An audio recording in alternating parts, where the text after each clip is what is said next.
ಓಂ ಗಂ ಗಣಪತಯೇ ನಮಃ. ಹಾಯ್ ಹಲೋ ನಮಸ್ಕಾರ.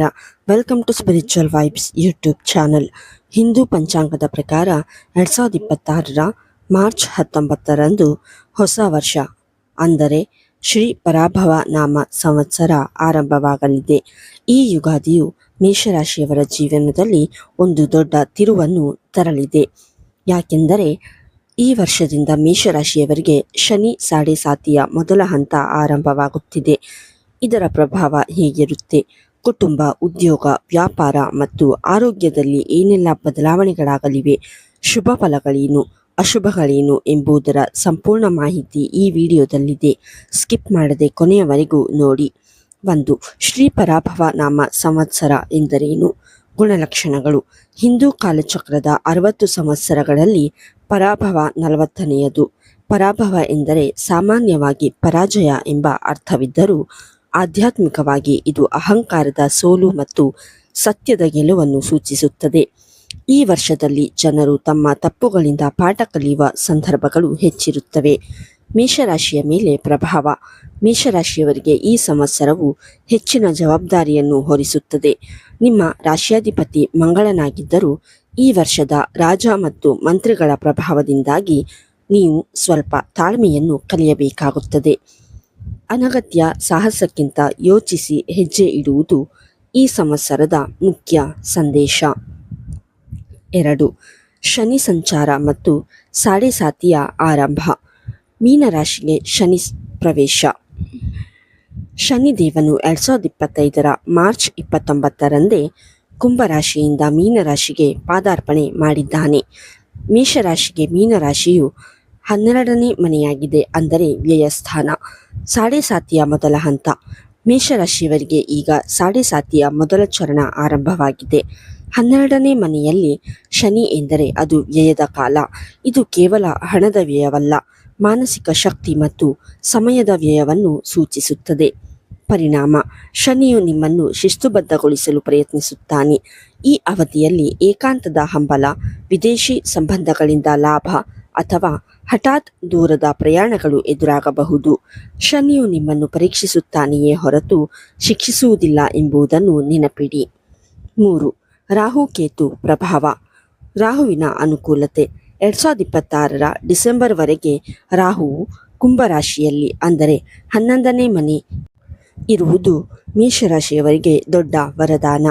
11ನೇ ಮನೆಯ ರಾಹುವು ಲಾಭದಾಯಕ. ಶನಿ ಸಾಡೆ ಸಾತಿಯಿಂದ ಆಗುವ ಆರ್ಥಿಕ ಹಿನ್ನಡೆಯನ್ನು ಈ ರಾಹು ಸರಿದೂಗಿಸುತ್ತಾನೆ. ಕೇತುವಿನ ಸ್ಥಿತಿ. ಕೇತುವು 5ನೇ ಮನೆಯಲ್ಲಿ ಇರುವುದರಿಂದ ಸಂಶೋಧನೆ, ಆಧ್ಯಾತ್ಮಿಕ ಚಿಂತನೆ ಮತ್ತು ಗುಪ್ತ ವಿದ್ಯೆಗಳಲ್ಲಿ ಆಸಕ್ತಿ ಹೆಚ್ಚಿಸುತ್ತದೆ. ಆದರೆ ಮಕ್ಕಳ ವಿಷಯದಲ್ಲಿ ಸ್ವಲ್ಪ ಕಾಳಜಿ ವಹಿಸಬೇಕಾಗಬಹುದು. ಒಟ್ಟಾರೆಯಾಗಿ ಹೇಳುವುದಾದರೆ ಮೇಷರಾಶಿಯವರಿಗೆ ಇದು ಮಿಶ್ರಫಲ ನೀಡುವ ವರ್ಷ.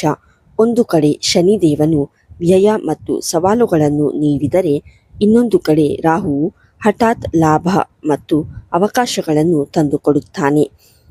ನಿಮ್ಮ ಯಶಸ್ಸು ನೀವು ಹೇಗೆ ನಿಮ್ಮ ಖರ್ಚುಗಳನ್ನು ನಿಯಂತ್ರಿಸುತ್ತೀರಿ ಮತ್ತು ಶಿಸ್ತನ್ನು ಕಾಪಾಡಿಕೊಳ್ಳುತ್ತೀರಿ ಎಂಬುದರ ಮೇಲೆ ನಿಂತಿದೆ.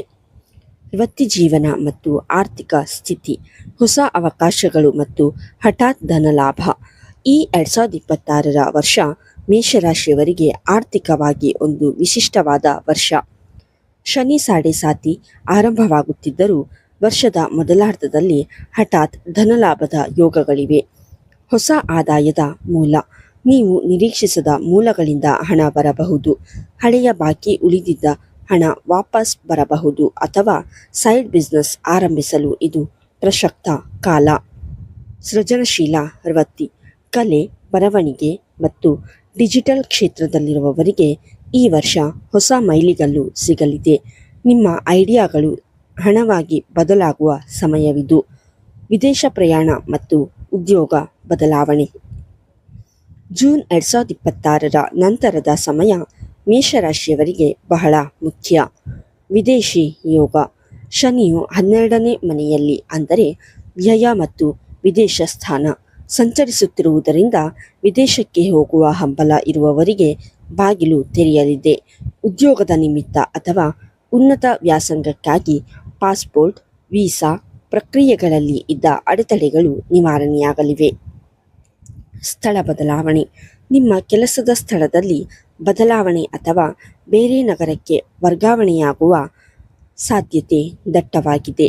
ಇದನ್ನು ಧನಾತ್ಮಕವಾಗಿ ಸ್ವೀಕರಿಸಿ, ಏಕೆಂದರೆ ಈ ಬದಲಾವಣೆ ಭವಿಷ್ಯದಲ್ಲಿ ಲಾಭ ನೀಡಲಿದೆ. ಸವಾಲುಗಳು. ಶನಿಯ ವ್ಯಯ ಪ್ರಭಾವ.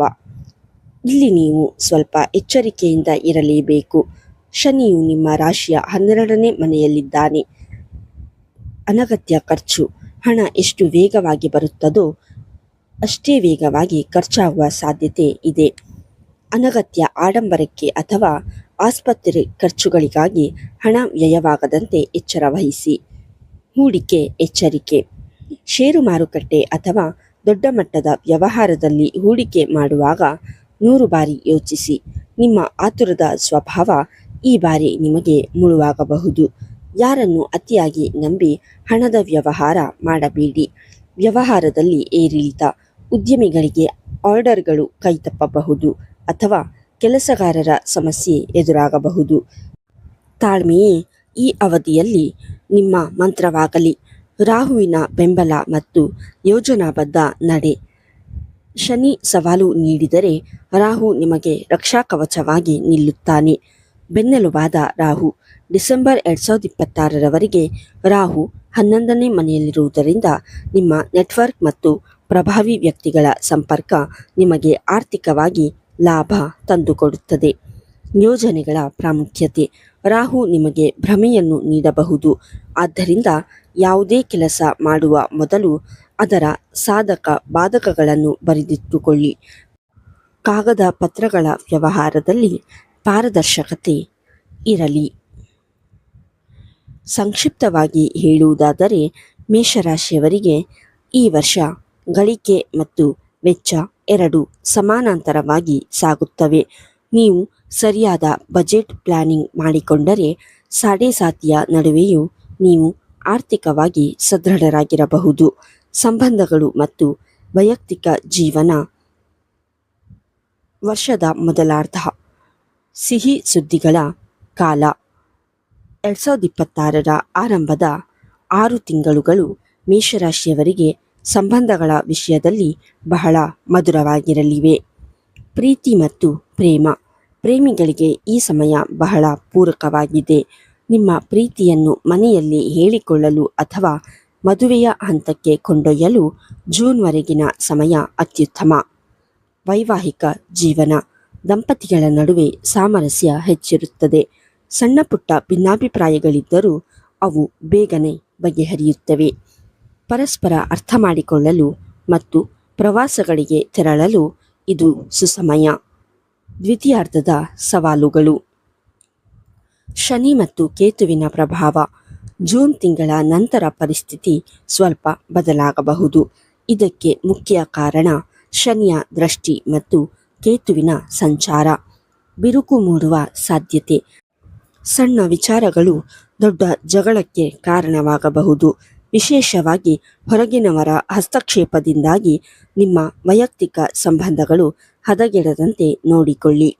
ಭಾವನಾತ್ಮಕ ನಿರ್ಧಾರಗಳು. ಮೇಷರಾಶಿಯವರು ಮೂಲತಃ ಆತುರದ ಸ್ವಭಾವದವರು. ಆದರೆ ಈ ಸಮಯದಲ್ಲಿ ಕೋಪದಲ್ಲಿ ಯಾವುದೇ ಕಠಿಣ ನಿರ್ಧಾರ ತೆಗೆದುಕೊಳ್ಳಬೇಡಿ. ತಾಳ್ಮೆಯೇ ಈ ಅವಧಿಯ ಮದ್ದು. ಸಂಬಂಧಗಳನ್ನು ಮುರಿದುಕೊಳ್ಳುವುದು ಸುಲಭ, ಆದರೆ ಕಟ್ಟುವುದು ಕಷ್ಟ ಎಂಬುದು ನೆನಪಿರಲಿ. ಕುಟುಂಬ ಮತ್ತು ಜವಾಬ್ದಾರಿಗಳು. ಈ ವರ್ಷ ನಿಮ್ಮ ಮೇಲೆ ಕೌಟುಂಬಿಕ ಜವಾಬ್ದಾರಿಗಳ ಹೊರೆ ಹೆಚ್ಚಾಗಲಿದೆ. ಹಿರಿಯರ ಆರೋಗ್ಯ. ಮನೆಯಲ್ಲಿ ಹಿರಿಯರ ಆರೋಗ್ಯದ ಬಗ್ಗೆ ನೀವು ಹೆಚ್ಚಿನ ಗಮನ ನೀಡಬೇಕಾಗಬಹುದು. ಇದು ನಿಮಗೆ ಮಾನಸಿಕವಾಗಿ ಮತ್ತು ದೈಹಿಕವಾಗಿ ಸ್ವಲ್ಪ ಆಯಾಸ ತಂದರೂ ನಿಮ್ಮ ಜವಾಬ್ದಾರಿಯನ್ನು ಪ್ರೀತಿಯಿಂದ ನಿಭಾಯಿಸಿ. ಸಂವಹನ ಕೊರತೆ. ಶನಿಯ ಪ್ರಭಾವದಿಂದಾಗಿ ನೀವು ನಿಮ್ಮನ್ನು ಕಳೆದುಕೊಳ್ಳುವ ಅಥವಾ ಏಕಾಂತ ಬಯಸುವ ಸಾಧ್ಯತೆ ಇರುತ್ತದೆ.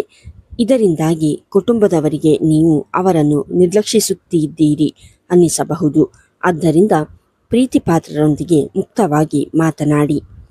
ವಿವಾಹ ಆಕಾಂಕ್ಷಿಗಳಿಗೆ ವಿಶೇಷ ಸೂಚನೆ. ನೀವು ಈ ವರ್ಷ ವಿವಾಹವಾಗಲು ನಿರ್ಧರಿಸಿದ್ದರೆ ಈ ಅಂಶಗಳನ್ನು ಗಮನದಲ್ಲಿಡಿ. ಜಾತಕ ಪರಿಶೀಲನೆ. ಇದು ಸಾಡೆಸಾತಿಯ ಆರಂಭದ ಕಾಲವಾಗಿರುವುದರಿಂದ ಕೇವಲ ಗುಣಮಿಲನ ಮಾತ್ರವಲ್ಲದೆ ದಶಾಭುಕ್ತಿ ಮತ್ತು ಗ್ರಹಗತಿಗಳನ್ನು ಪರಿಣಿತ ಜ್ಯೋತಿಷಿಗಳಿಂದ ಕೂಲಂಕುಷವಾಗಿ ಪರಿಶೀಲಿಸಿ. ಆತುರ ಬೇಡ. ಸಂಬಂಧಗಳು ಕೂಡಿ ಬರುವಾಗ ಅಡೆತಡೆಗಳು ಉಂಟಾಗಬಹುದು, ಆದರೆ ಸರಿಯಾದ ಸಮಯಕ್ಕಾಗಿ ಕಾಯುವುದು ಉತ್ತಮ. ಅತಿ ವೇಗವಾಗಿ ನಿರ್ಧಾರ ತೆಗೆದುಕೊಳ್ಳುವುದು ಭವಿಷ್ಯದಲ್ಲಿ ಪಶ್ಚಾತ್ತಾಪಕ್ಕೆ ಕಾರಣವಾಗಬಹುದು. ಆರೋಗ್ಯ ಮತ್ತು ಆಧ್ಯಾತ್ಮಿಕತೆ. ದೈಹಿಕ ಆರೋಗ್ಯ.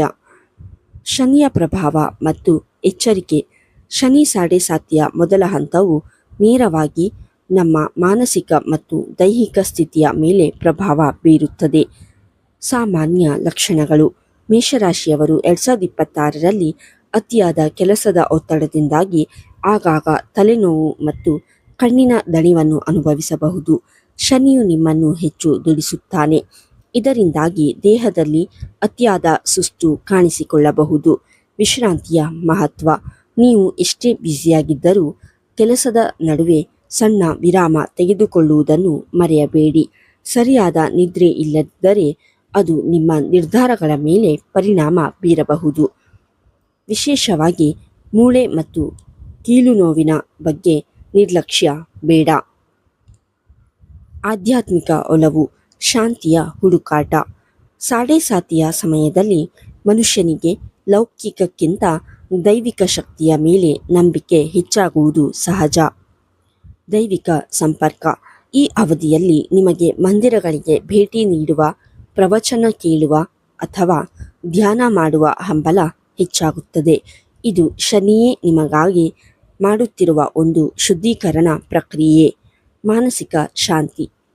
ಗೊಂದಲದ ಸಮಯದಲ್ಲಿ ದೇವರ ಧ್ಯಾನ ಮಾಡುವುದು ನಿಮಗೆ ಮಾನಸಿಕ ಸ್ಥಿರತೆಯನ್ನು ನೀಡುತ್ತದೆ. ನಿಮ್ಮಲ್ಲಿರುವ ಅಹಂಕಾರ ಕಡಿಮೆಯಾಗಿ ವಿನಯ ಮತ್ತು ಸಹನೆ ಬೆಳೆಯುವ ಕಾಲವಿದು. ಇದು ನಿಮ್ಮ ವ್ಯಕ್ತಿತ್ವವನ್ನು ಮತ್ತಷ್ಟು ಮೆರುಗುಗೊಳಿಸುತ್ತದೆ. ಪರಿಹಾರದ ಹಾದಿ.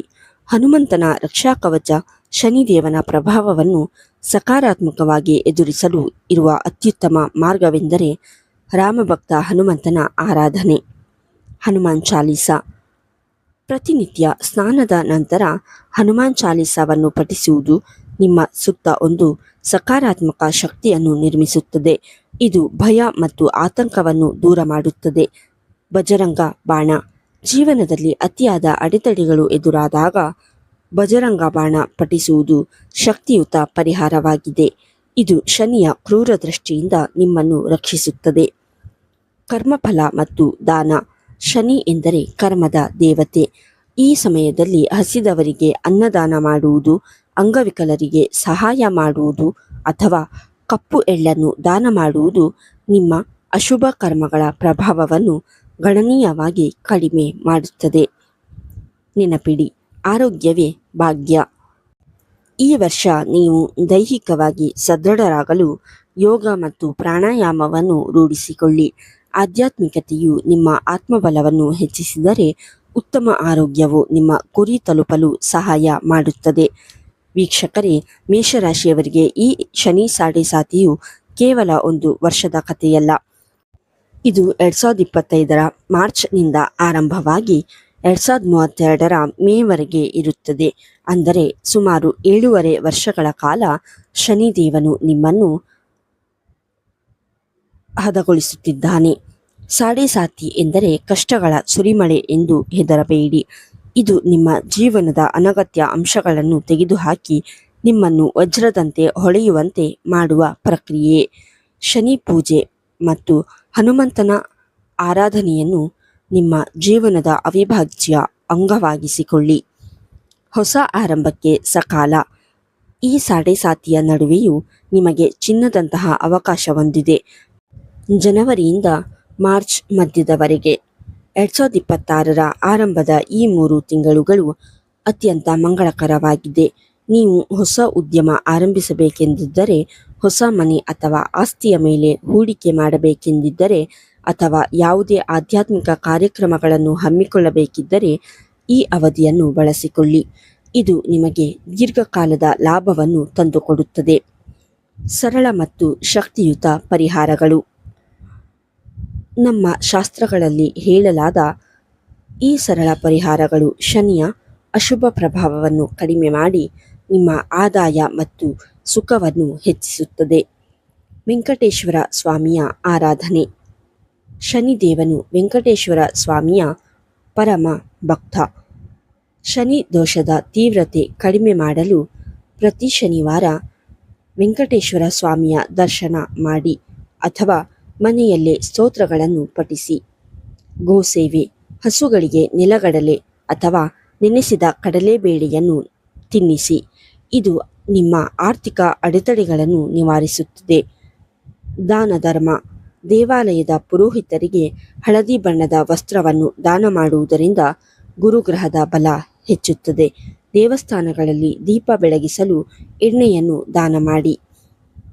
ಈ ದೀಪಾರಾಧನೆಯು ನಿಮ್ಮ ಜೀವನದ ಕತ್ತಲೆಯನ್ನು ದೂರ ಮಾಡಿ ಗಳಿಕೆಯನ್ನು ಹೆಚ್ಚಿಸುತ್ತದೆ.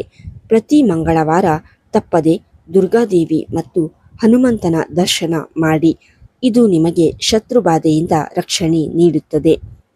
ಗ್ರಹಗಳ ಬಲವನ್ನು ಹೆಚ್ಚಿಸಲು ಈ ಕೆಳಗಿನವುಗಳನ್ನು ಧರಿಸಬಹುದು. ತ್ರಿಮುಖಿ ರುದ್ರಾಕ್ಷಿ. ಇದು ಅಗ್ನಿ ದೇವನ ಸ್ವರೂಪ. ಮೇಷರಾಶಿಯವರ ಆತ್ಮವಿಶ್ವಾಸವನ್ನು ಹೆಚ್ಚಿಸಲು ಇದು ಸಹಕಾರಿ. ಹವಳ. ಮೇಷರಾಶಿಯ ಅದೃಷ್ಟದ ರತ್ನ ಹವಳ. ಇದನ್ನು ಮಂಗಳವಾರದಂದು ಸುಬ್ರಹ್ಮಣ್ಯ ಸ್ವಾಮಿಗೆ ವಿಶೇಷ ಪೂಜೆ ಸಲ್ಲಿಸಿ ಧರಿಸುವುದರಿಂದ ರಕ್ತದೊತ್ತಡ ಮತ್ತು ಸಾಲದ ಬಾಧೆಯಿಂದ ಮುಕ್ತಿ ಪಡೆಯಬಹುದು. ನೋಡಿದ್ರಲ್ಲ ವೀಕ್ಷಕರೇ, ಮೇಷರಾಶಿಯವರಿಗೆ ಈ 2026ರ ಶ್ರೀ ಪರಾಭವ ನಾಮ ಸಂವತ್ಸರವು ಸವಾಲು ಮತ್ತು ಅವಕಾಶಗಳ ಒಂದು ಅದ್ಭುತ ಮಿಶ್ರಣವಾಗಿದೆ.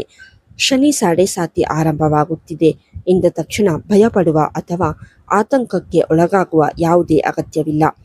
ನೆನಪಿಡಿ, ಶನಿದೇವನು ಕೇವಲ ಶಿಕ್ಷಕನಲ್ಲ, ಆತ ನಮ್ಮನ್ನು ತಿದ್ದಿ ತೀಡುವ ಮಾರ್ಗದರ್ಶಕ ಕೂಡ ಹೌದು. ನೀವು ಧರ್ಮದ ಹಾದಿಯಲ್ಲಿ ನಡೆದು ನಾವು ಹೇಳಿದ ಸರಳ ಪರಿಹಾರಗಳನ್ನು ಶ್ರದ್ಧೆ ಮತ್ತು ಭಕ್ತಿಯಿಂದ ಪಾಲಿಸಿದರೆ ಇದೇ ಶನಿ ದೇವನು ನಿಮ್ಮ ಕಠಿಣ ಪರಿಶ್ರಮಕ್ಕೆ ತಕ್ಕಂತೆ ಅಪಾರ ಯಶಸ್ಸು ಮತ್ತು ಸ್ಥಿರತೆಯನ್ನು ನೀಡುತ್ತಾನೆ. ಸಕಾರಾತ್ಮಕ ಚಿಂತನೆ ಮತ್ತು ಸತತ ಪ್ರಯತ್ನಗಳಿದ್ದರೆ ಯಾವುದೇ ಗ್ರಹಗತಿಗಳ ಪ್ರಭಾವವನ್ನು ಮೆಟ್ಟಿ ನಿಲ್ಲಬಹುದು. ಈ ವಿಡಿಯೋದಲ್ಲಿ ನೀಡಲಾದ ಮಾಹಿತಿ ನಿಮಗೆ ಉಪಯುಕ್ತ ಅನಿಸಿದರೆ ದಯವಿಟ್ಟು ಈ ಕೂಡಲೇ ಒಂದು ಲೈಕ್ ಮಾಡಿ. ನಿಮ್ಮ ಆತ್ಮೀಯರು ಅಥವಾ ಮೇಷರಾಶಿಯ ಸ್ನೇಹಿತರಿದ್ದರೆ ಅವರೊಂದಿಗೆ ಈ ವಿಡಿಯೋವನ್ನು ಶೇರ್ ಮಾಡಿ, ಅವರಿಗೂ ಈ ಮಾಹಿತಿ ತಲುಪಲಿ. ನಿಮ್ಮ ರಾಶಿ ಯಾವುದು ಅಥವಾ ನಿಮ್ಮ ಜೀವನದಲ್ಲಿ ಸಾಡೆಸಾತಿಯ ಅನುಭವ ಹೇಗಿದೆ ಎಂಬುದನ್ನು ನಮಗೆ ಕಮೆಂಟ್ ಮೂಲಕ ತಿಳಿಸಿ. ನೀವು ನೀಡುವ ಪ್ರತಿಯೊಂದು ಕಮೆಂಟ್ ನಮಗೆ ಮುಂದಿನ ವಿಡಿಯೋಗಳನ್ನು ಮತ್ತಷ್ಟು ಉತ್ತಮವಾಗಿ ಮಾಡಲು ಪ್ರೇರಣೆ ನೀಡುತ್ತದೆ. ನೀವು ಇನ್ನು ನಮ್ಮ ಸ್ಪಿರಿಚುವಲ್ ವೈಬ್ಸ್ ಯೂಟ್ಯೂಬ್ ಚಾನಲ್ಗೆ ಸಬ್ಸ್ಕ್ರೈಬ್ ಆಗಿಲ್ಲ ಅಂದರೆ ಈಗಲೇ ಆ ಕೆಳಗಿರುವ ಕೆಂಪು ಬಣ್ಣದ ಸಬ್ಸ್ಕ್ರೈಬ್ ಬಟನ್ ಒತ್ತಿ ಮತ್ತು ಪಕ್ಕದಲ್ಲೇ ಇರೋ ಬೆಲ್ ಐಕಾನ್ ಕ್ಲಿಕ್ ಮಾಡಿ. ಇದರಿಂದ ನಾವು ಅಪ್ಲೋಡ್ ಮಾಡುವ ಪ್ರತಿಯೊಂದು ಆಧ್ಯಾತ್ಮಿಕ ಮತ್ತು ಜ್ಯೋತಿಷ್ಯ ಮಾಹಿತಿಯ ನೋಟಿಫಿಕೇಶನ್ ನಿಮಗೆ ಮೊದಲು ತಲುಪುತ್ತದೆ. ಮುಂದಿನ ವಿಡಿಯೋದಲ್ಲಿ ಮತ್ತೊಂದು ರಾಶಿಯ ಸಂಪೂರ್ಣ ಭವಿಷ್ಯದೊಂದಿಗೆ ನಾನು ನಿಮ್ಮನ್ನು ಭೇಟಿಯಾಗುತ್ತೇನೆ. ಅಲ್ಲಿಯವರೆಗೂ ಎಲ್ಲರಿಗೂ ಆ ಭಗವಂತ ಸನ್ಮಂಗಳವನ್ನುಂಟು ಮಾಡಲಿ. ಧನ್ಯವಾದಗಳು.